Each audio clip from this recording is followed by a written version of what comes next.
Hello again, J Spot peeps, and welcome back to the J Spot. I'm your host, Mr. J. And for those of you who have subscribed thus far, thank you so much. We really do appreciate your support. And for those of you who are stopping by for the first time, welcome. And while you're here, if you enjoy this content, make sure you subscribe. Drop us a like. Make sure you share this with your family and friends and drop us a comment. I would love to hear your thoughts. And make sure you hit that notification bell to be notified of content uploads going forward.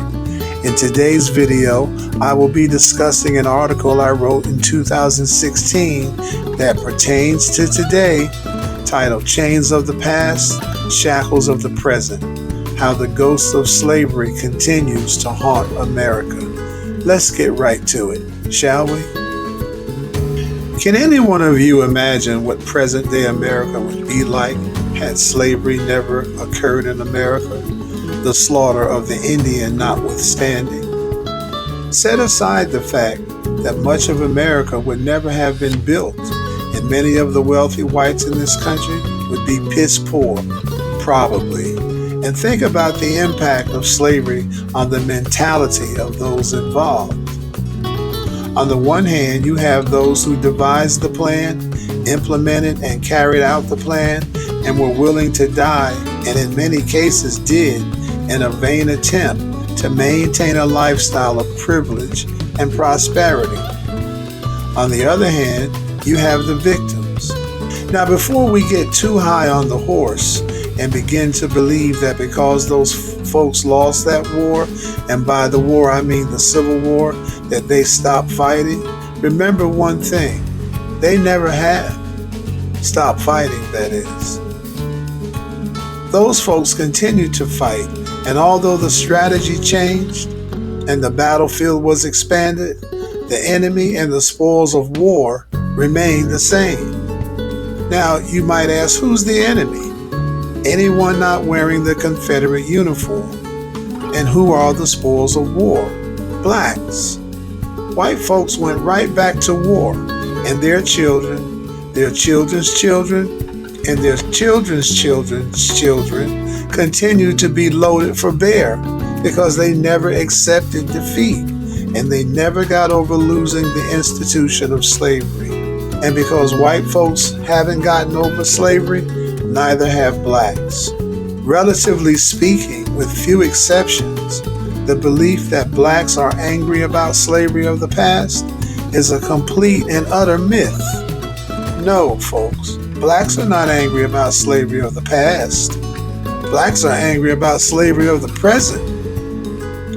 As I said earlier, whites are the ones angry about slavery of the past, and it is evident in the way they're trying to rewrite history, present day, banning books, getting rid of critical race theory, rewriting history, revisionist history, saying that slavery was a godsend to some blacks because they transferred trade into profession, getting rid of DEI because they think it benefits black people when in reality it doesn't, talking about getting rid of affirmative action because they thought it benefited blacks when in reality it benefited white women more than anyone else.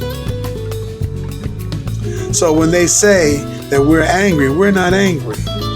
In spite of all the times you've heard some white person say that blacks need to forget about slavery, it's not us, it's them.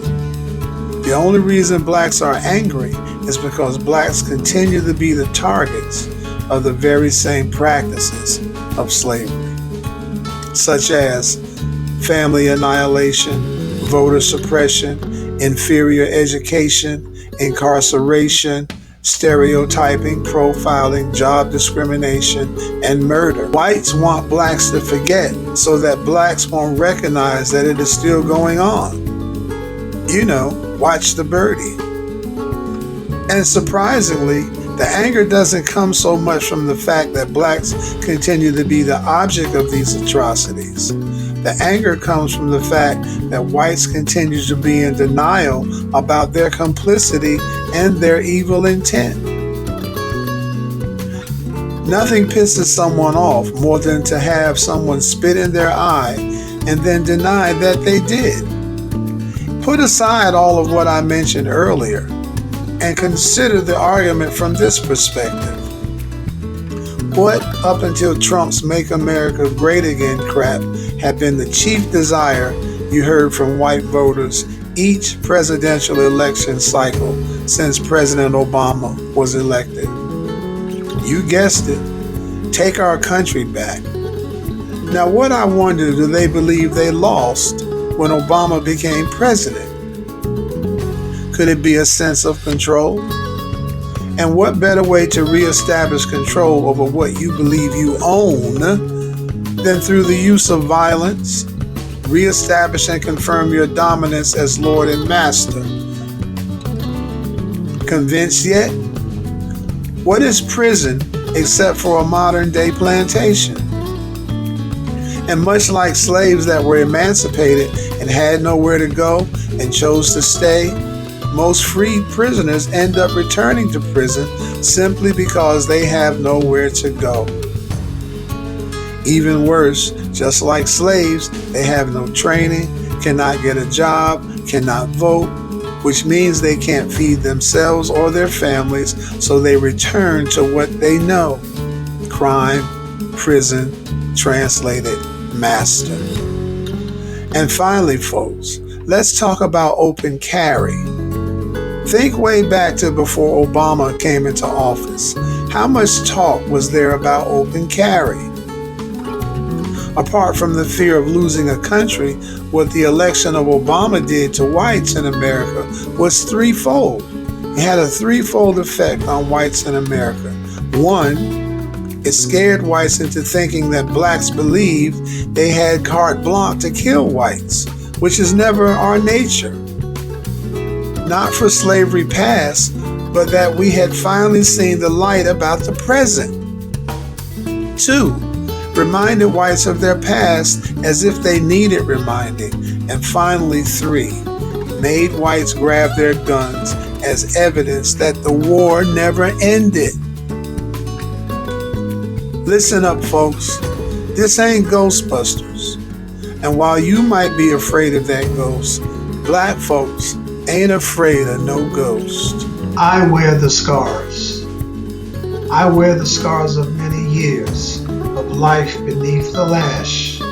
Scars that burn from salty tears, a pain that has not passed. I wear the scars of mental strife, of knowledge long denied. My history slashed with a knife, salt in the wound applied. I wear the scars of chains unseen, discolored is my flesh, locked with metaphoric keys, a solitary death. I wear the scars of fabled myths, the stamp of implication, a stamp that says my only gifts are crime and fabrication. I wear the scars of hate and scorn, of ignorance and pride, from those who rue that I was born, whose whole life's been a lie.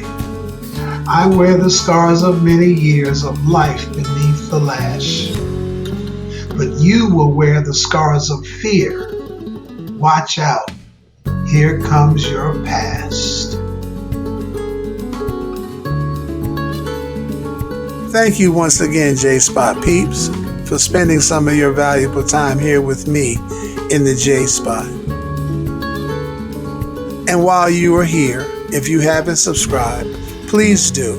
Make sure you give us a like, drop us a comment, and share this content with your family and friends. And please, come back to see me, because we have a lot more discovering to do and a lot more purpose to pursue. In the meantime, peace.